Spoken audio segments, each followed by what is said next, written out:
नमस्कार दोस्तों, आज हम रक्षाबंधन के बारे में जानते हैं। रक्षाबंधन श्रावण मास की पूर्णिमा के दिन मनाया जाता है।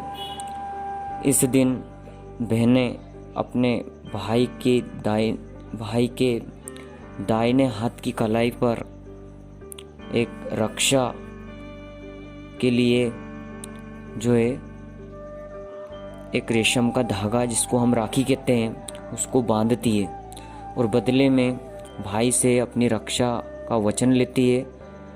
और इस रक्षाबंधन का जो त्यौहार है, इसको बहुत धूमधाम से और पावन पर्व के रूप में हमारे भारत देश में सभी धर्म के लोग इसको मनाते हैं।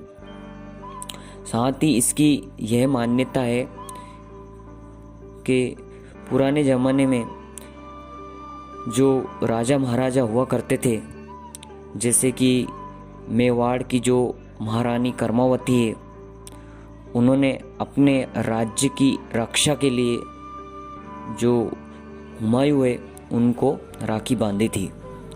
और हुमायूं ने भी अपनी बहन को रक्षा का वचन दिया था। साथ ही ये भी मान्यता है कि जो राजा जो सिकंदर है, उनका एक हिंदू शत्रु था जिसको पुरु कहते हैं। तो उससे लड़ाई में उसकी मृत्यु ना हो जाए, इसके लिए जो सिकंदर की पत्नी ने जो वो उसका शत्रु पुरु था उसको राखी बांधी थी। वो बदले में यह वचन लिया था कि आप उनका जो पति है उसको जीवन दान दें, युद्ध के समय उनको जीवन दान आप दे दें। तो उन्होंने इसका वचन दिया था। साथ में एक और ये भी मान्यता है कि जो असुर के जो राजा बलि हैं, उन्होंने जो इंद्र लोक है उस पर आक्रमण किया और इंद्र को बहुत सारी जो अपने सुर, जिसको अपन कहते हैं देवताओं के जो राजा हैं इंद्र, उनको बहुत सारी क्षति पहुंचाई।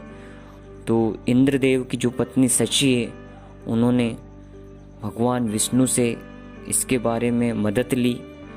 भगवान विष्णु ने कहा कि जो एक धागा है, जिसको रेशम धागा कह सकते हैं या सुरक्षा कवच या जिसको रक्षा सूत्र कहते हैं, वो आप इंद्रदेव के हाथों में जो है बांधें।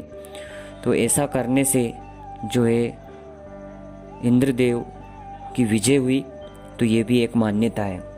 साथ ही हम ये भी देखते हैं कि जो राजा महाराजा हुआ करते थे और जब युद्ध में वो जाते थे, तो युद्ध से पहले उनकी बहनें और जो पत्नी है वो उनके हाथों पर एक रक्षा कवच बांधती थी, जिसको हम राखी कहते हैं। और उनसे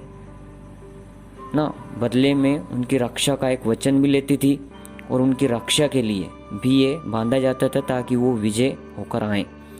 तो ये सभी चीज़ें हमने इसमें देखी है और इसको जाना है।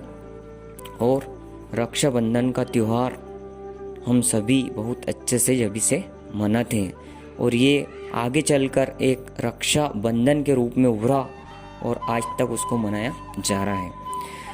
आज अगर देखा जाए वर्तमान में, तो रक्षाबंधन का जो पर्व है उसको कुछ वचन, जैसे हमारा पर्यावरण है उसकी रक्षा करने, पेड़ पौधे लगाने और बहुत सारी चीज़ों के लिए भी किया जाता है।